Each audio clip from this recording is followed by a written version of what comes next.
बाराबंकी में बीती रात दर्दनाक सड़क हादसा हो गया, जिसमें कई मजदूरों की मौत हो गई। ये हादसा उस वक्त हुआ जब एक बेकाबू ट्रक ने सड़क किनारे खड़ी डबल डेकर बस को टक्कर मार दी। बताया जा रहा है कि बस में 100 लोग सवार थे और वो बस खराब हो गई थी, तभी ये भीषण हादसा हुआ और बिहार जा रहे मजदूरों की मौत हो गई। टक्कर इतनी जबरदस्त थी कि 11 लोगों की मौके पर ही जान चली गई। इस हादसे में बड़ी संख्या में बस के यात्री जख्मी हो गए। निजी ट्रैवल्स की ये बस हरियाणा से बिहार जा रही थी। घटना देर रात लखनऊ अयोध्या हाईवे पर कल्याणी नदी के पास घटी। जानकारी के मुताबिक एक्सेल टूटने से बस खराब हो गई। इसके बाद यात्री उतरकर बस के नीचे, उसके आगे और आसपास लेट गए। उसी वक्त ट्रक का कहर बरपा। फिलहाल सभी घायलों को लखनऊ और बाराबंकी के अस्पतालों में भेज दिया गया है।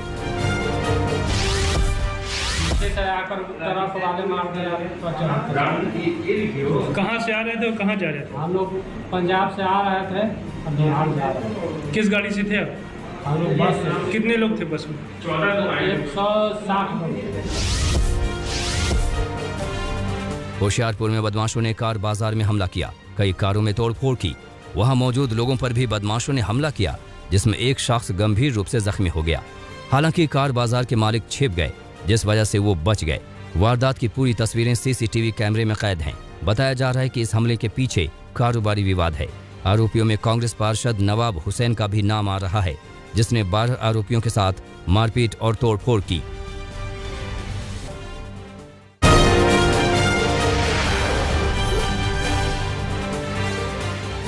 बसवराज बोम्मई आज कर्नाटक के मुख्यमंत्री पद की शपथ लेंगे। कल शाम हुई विधायक दल की बैठक में बीएस येदियुरप्पा ने बोम्मई के नाम का प्रस्ताव रखा, जिसे सर्वसम्मति से पास कर दिया गया।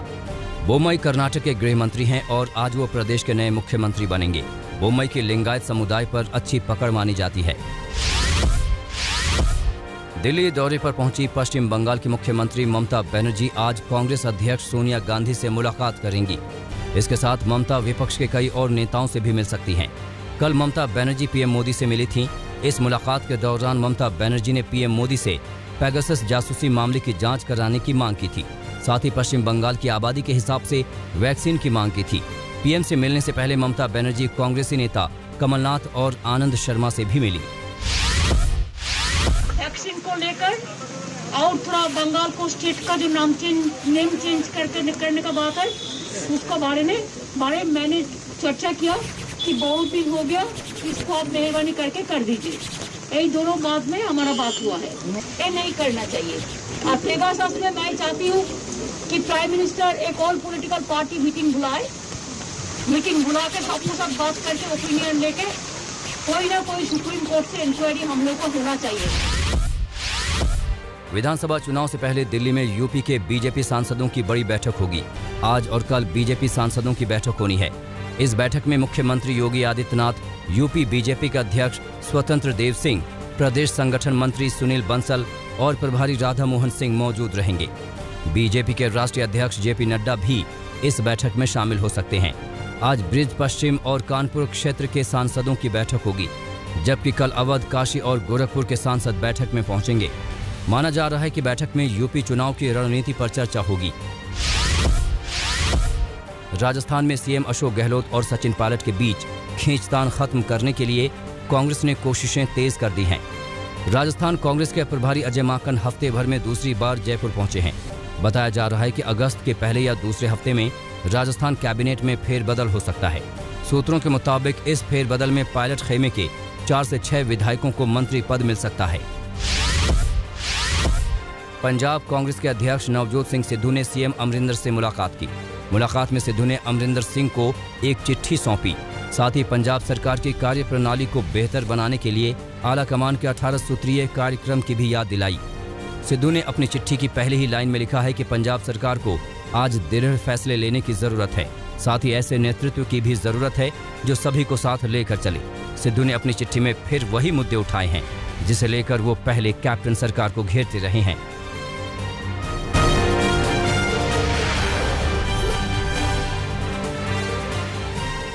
असम और मिजोरम के बीच सीमा विवाद सुलझाने के लिए केंद्र सरकार सक्रिय हो गई है। इस मुद्दे को लेकर गृह मंत्री अमित शाह ने प्रधानमंत्री नरेंद्र मोदी से बातचीत की।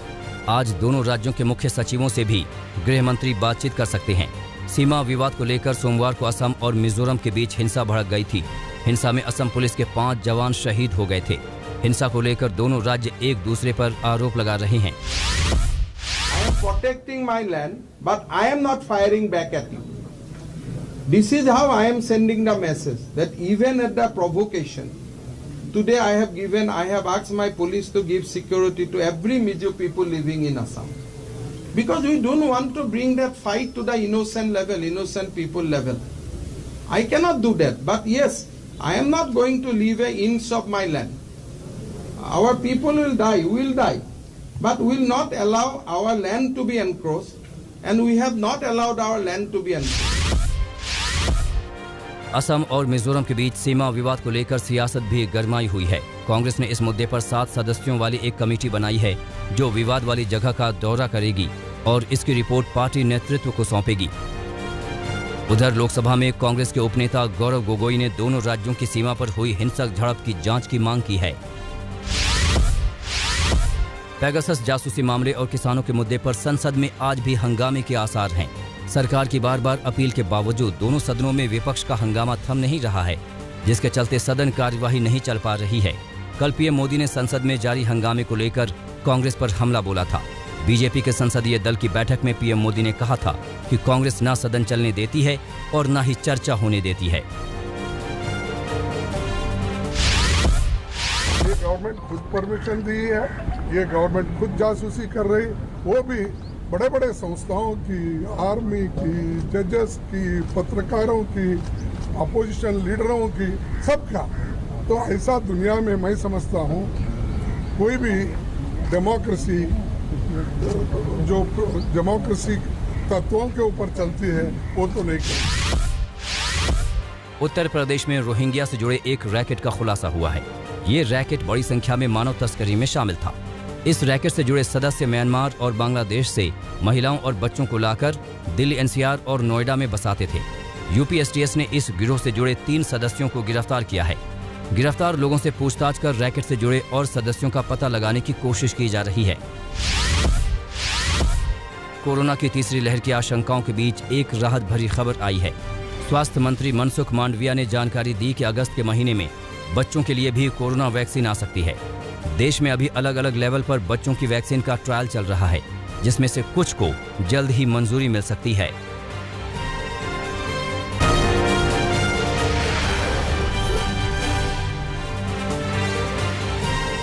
महाराष्ट्र में बारिश की तबाही ने 40 सालों का रिकॉर्ड तोड़ दिया है। अब तक 190 से ज्यादा लोगों की मौत हो चुकी है। मूसलाधार बारिश ने कोंकण समेत पश्चिमी महाराष्ट्र के 9 जिलों को बुरी तरह से प्रभावित किया है। कई जगहों पर रेस्क्यू ऑपरेशन जारी है, जहां लोगों को सुरक्षित पहुंचाने का काम चल रहा है। कोल्हापुर का बुरा हाल है, जहां कई गांव का संपर्क टूट गया है।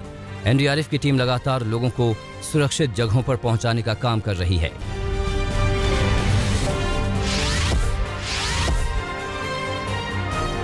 सांगली में हुई बारिश ने पूरे शहर को तालाब में तब्दील कर दिया है।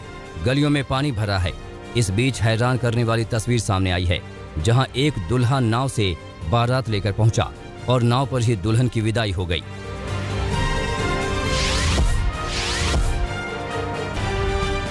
राजस्थान के पाली में सैलाब के बीच एक ट्रक फंस गया। उसके बाद इस ट्रक को किसी तरह से बाहर निकालने की जद्दोजहद शुरू हुई। बारिश में उफनती नदी के पुल को यह ट्रक पार कर रहा था, लेकिन सीमेंट से भरा ये ट्रक बीच में जाकर बंद हो गया। लेकिन घंटों की मशक्कत के बाद इस ट्रक को बाहर निकाल लिया गया। फतेहपुर में 20 मिनट की बारिश ने शहर को तालाब में तब्दील कर दिया है। सड़कों पर तेज बहाव ने यातायात ठप कर दिया। कई जगहों पर गाड़ियां फंस गई, वहीं लोगों के घरों में भी पानी भर गया।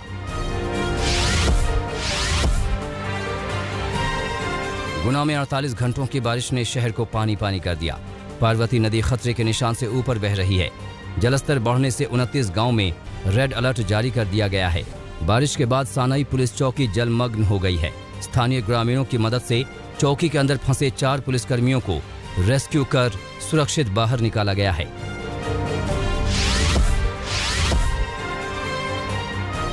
मध्य प्रदेश के श्योपुर में पिछले 2 दिनों से हो रही तेज बारिश अब आफत बन गई है।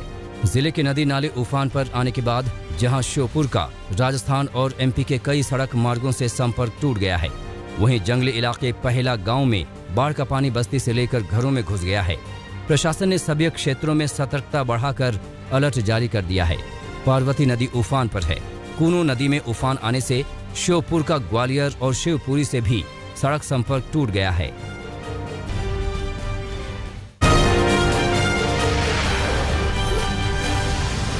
हिमाचल प्रदेश के लाहौल में बादल फटने से हड़कंप मच गया। बादल फटने की वजह से करीब आधा दर्जन नालों में बाढ़ जैसे हालात हो गए। पहाड़ों से सैलाब दौड़ता तराई वाले इलाकों में उतरा। करीब आधे घंटे तक यहाँ हड़कंप मचा रहा। बादल फटने की इस घटना में फिलहाल जान माल के नुकसान की कोई खबर नहीं है। हालांकि जहलमा पुल बहने से उदयपुर का केलांग से संपर्क कट गया है। महाराष्ट्र के चिपलून में उफनती लहरों में फिर जिंदगी फंस गई। भारी बारिश के बाद सैलाब की वजह से पुल टूट गया, जिसके बाद करीब 40 लोग फंस गए। उनसे संपर्क का कोई साधन नहीं था। इसकी खबर मिलते ही जिला प्रशासन ने एनडीआरएफ को रेस्क्यू का जिम्मा सौंपा और सभी लोग सुरक्षित बचा लिए गए।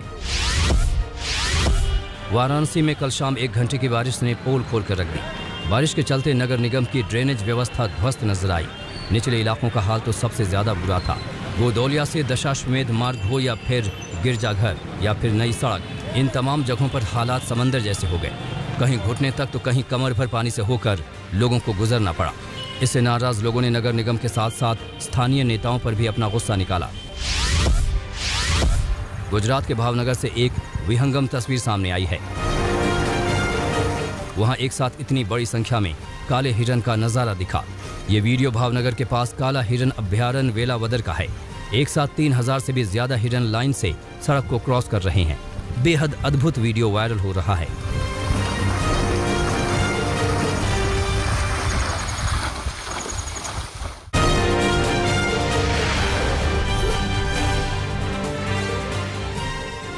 जर्मनी के एक केमिकल प्लांट में हुए विस्फोट में एक शख्स की मौत हो गई। 16 लोग घायल हुए हैं। 4 लोगों का पता नहीं चल पा रहा है। बड़े धमाके के बाद लगी आग को बुझा लिया गया। विस्फोट के कारणों की जांच चल रही है। टर्की के गाजियान्टेप प्रांत के एक गोदाम में भीषण आग लग गई। छोटे से धमाके से लगी आग बढ़कर बेकाबू हो गई। आसपास के घरों को खाली कराया गया। धमाके की वजह का अब तक पता नहीं चल सका है।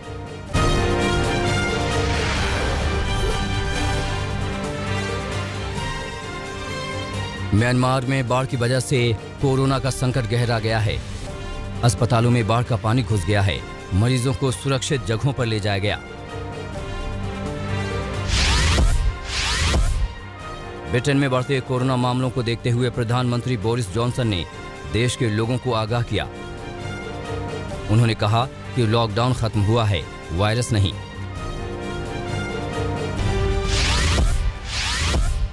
दक्षिण कोरिया और उत्तर कोरिया के बीच कटी संचार लाइनें फिर से बहाल हो गई हैं। उत्तर कोरिया द्वारा सोल के नागरिक कार्यकर्ताओं को प्योंगयांग विरोधी प्रचार पत्र भेजने से रोकने में विफल रहने के विरोध में पिछले साल जून से सभी संचार लाइनें काट दी गई थीं। ब्रिटनी स्पीयर्स के वकील ने कंजर्वेटरशिप को लेकर फिर याचिका दायर की। पिता के हस्तक्षेप और कंजर्वेटरशिप को हटाए जाने के लिए याचिका दायर की गई।